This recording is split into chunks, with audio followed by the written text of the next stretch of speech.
দুটি নির্দিষ্ট বিন্দুকে তৃতীয় অপর একটি বিন্দু একটি নির্দিষ্ট অনুপাতে অন্তর্বিভক্ত করলে আমাদের তৃতীয় যে বিন্দুটা রয়েছে সেই বিন্দুর স্থানাঙ্ক এখানে নির্ণয় করতে হবে। আমরা তার একটা প্রয়োগ দেখব। লক্ষ্য করা যাক, ধরা যাক এটা হচ্ছে আমাদের এ বিন্দু এবং এ বিন্দুর স্থানাঙ্ক ধরা যাক 1,2 এবং ধরা যাক এটা হচ্ছে আমাদের বি বিন্দু এবং বি বিন্দুর স্থানাঙ্ক হচ্ছে 2,1 ধরা যাক।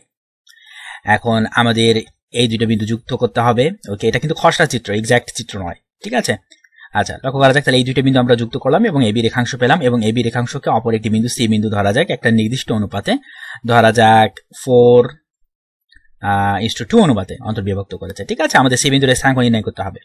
কিভাবে?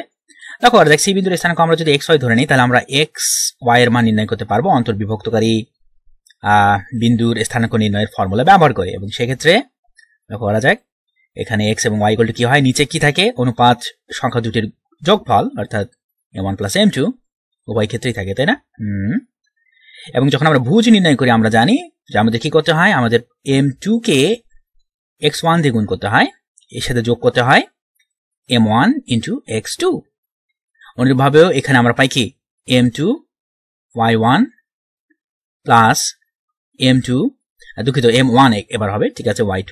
ওকে, ইন্টারেস্টিং, রাইট। তাহলে এই দুটো সূত্র প্রয়োগ করে আমরা কিন্তু এখানে আসলে প্রকৃতপক্ষে এই যে অন্তর্বিভক্তকারী যে বিন্দুটা রয়েছে এর স্থানাঙ্ক নির্ণয় করি, ঠিক কিনা?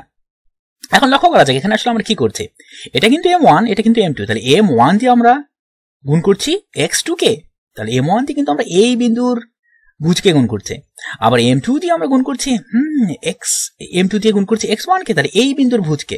তার মানে লক্ষ্য করা যাক এখানে সি বিন্দুর যে দিকে আমাদের এখানে অনুপাত সংখ্যাটা রয়েছে, অনুপাত সংখ্যা দিয়ে আমাদের গুণ করতে হচ্ছে তার বিপরীত দিকের শীর্ষের ভুজকে। Correct, correct. এবং কোটির বেলাতেও তাই কিন্তু লক্ষ্য করা যাক, আমাদের এখানে m2 দিয়ে গুণ করতে হচ্ছে y1 কে, এটা কিন্তু m2, তাহলে m2 দিয়ে y1 কে গুণ করতে হচ্ছে, আবার m1 দিয়ে এটা হচ্ছে m1 দিয়ে y2 কে গুণ করতে হচ্ছে। তাহলে কোটির ক্ষেত্রে কিন্তু তাই আমরা অনুপাত সংখ্যাগুলো দিয়ে এখানে দেখলাম যে বিপরীত শীর্ষগুলোকে গুণ করছি, ঠিক আছে। এখানে সি বিন্দুর যে দিকে অনুপাত সংখ্যাগুলো রয়েছে তার বিপরীত দিকের শীর্ষকে সেই অনুপাত সংখ্যা দিয়ে এখানে গুণ করতে হচ্ছে। তাহলে লক্ষ্য করা যাক এখানে সি বিন্দুর ভুজ কত হবে, x = আমাদের এখানে 4 দিয়ে আমরা ভুজ নির্ণয় করছি, তাহলে নিচে কিন্তু 4 + 2 আগে নিতে হবে, নিয়ে নিলাম। তাহলে 4 দিয়ে আমরা এখানে গুণ করছি বি বিন্দুর ভুজকে। কেন এটা করছি, কারণ সি বিন্দুর যে দিকে 4 রয়েছে, বাম দিকে 4 রয়েছে, তাহলে ডান দিকে যে শীর্ষটা রয়েছে তার ভুজকে আমরা এখানে গুণ করব, ঠিক আছে।